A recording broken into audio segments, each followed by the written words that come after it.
मथुरा दरवाजात थकून उभी राहिली. कल्पनाताई, सरद आणि विकास तिघेही गंभीर चेहऱ्याने बसले होते. वातावरणात एक विचित्र ताण होता. "ये मथुरा, आत ये," कल्पनाताईंनी कठोर आवाजात म्हटलं. मथुरा शांतपणे आत गेली. तिचं हृदय जोरात धडधडत होतं. "बस," सरद म्हणाला, पण त्याच्या आवाजातही नेहमीपणा, आपलेपणा नव्हता.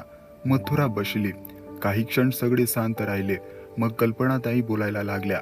"मथुरा, आम्ही एक निर्णय घेतला आहे." मथुराने थोडं घाबरून विचारलं, "काय निर्णय आहे?" कल्पनाताई तिच्याकडे सरळ पाहत म्हटलं, "तू नोकरी सोड."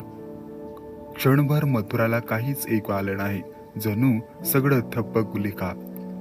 तिने हळू आवाजात विचारलं, "घराकडे लक्ष देण्यासाठी?" विकास मध्येच म्हणाला, "घरातील कामं व्यवस्थित होत नाही. बाहेर जाऊन काम करणं सगळ्यांना जमत नाही," कल्पनाताईनं जोडून सांगितलं. मथुराच्या डोळ्यात पाणी आलं, पण ती स्वतःला सावरत म्हणाली, "मी सकाळपासून रात्रीपर्यंत सगळं काम करते, नोकरीही सांभाळते. अजून काय कमी पडतंय?" सरद शांत होता. मथुराने त्याच्याकडे पाहिलं. "तू काही बोलणार नाहीस का?" सरद थोड्या वेळाने गप्प राहिला आणि मग म्हणाला, "आई बरोबर आहे. मथुरा, तू थकतेस, घरातही नीट लक्ष देत नाही. गरजेचे आहे."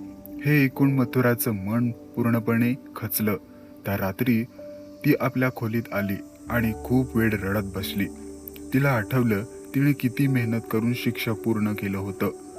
तिचं स्वप्न आणि तिची ओळख सगळं काही एका निर्णयामुळे संपणार होतं. पण त्या रात्री मथुराने एक ठाम निर्णय घेतला. दुसऱ्या दिवशी सकाळी सगळे नाश्त्यासाठी बसले होते. मथुराच्या शांतपणे आली.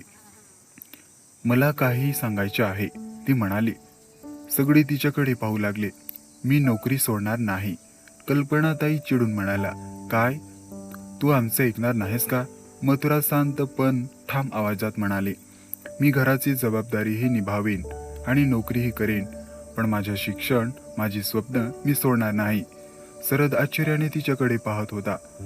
"जर तुला वाटत असेल की मी काही चुकीचं करते, तर आपण सगळे मिळून काम वाटून घेऊ शकतो, पण माझे आयुष्य मी पूर्णपणे सोडून देणार नाही." घरात शांतता पसरली. पहिल्यांदाच मथुरा इतक्या ठामपणे बोलली होती. थोड्या वेळाने विकास म्हणाला, "आई, कदाचित ती बरोबर आहे. आपण सगळ्यांनी मदत केली तर सगळं होऊ शकतं."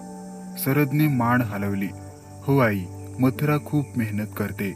कल्पनाताई काही बोललेल्या नाही, पण त्याचा राग हळूहळू शांत होत होता. त्या दिवसानंतर घरात थोडे बदल झाले. काम वाटून घेतली. सरदही मथुराला मदत करू लागला. मथुरा आता थकायची पण समाधानी असायची, कारण तिने स्वतःसाठी उभं राहायचं धाडस केलं होतं. या कथेतून आपल्याला असं शिक्षण मिळतं की स्वतःची ओळख आणि स्वप्न कधीच सोडू नका. शांत राहणं चांगलं, पण योग्य वेळी स्वतःसाठी उभं राहून त्याहून महत्त्वाचं असतं. ही कथा कशी वाटली? जर आवडली असेल तर व्हिडिओला लाईक करा आणि असेच नवनवीन व्हिडिओ पाहण्यासाठी या चॅनलला सबस्क्राईब नक्की करा. धन्यवाद.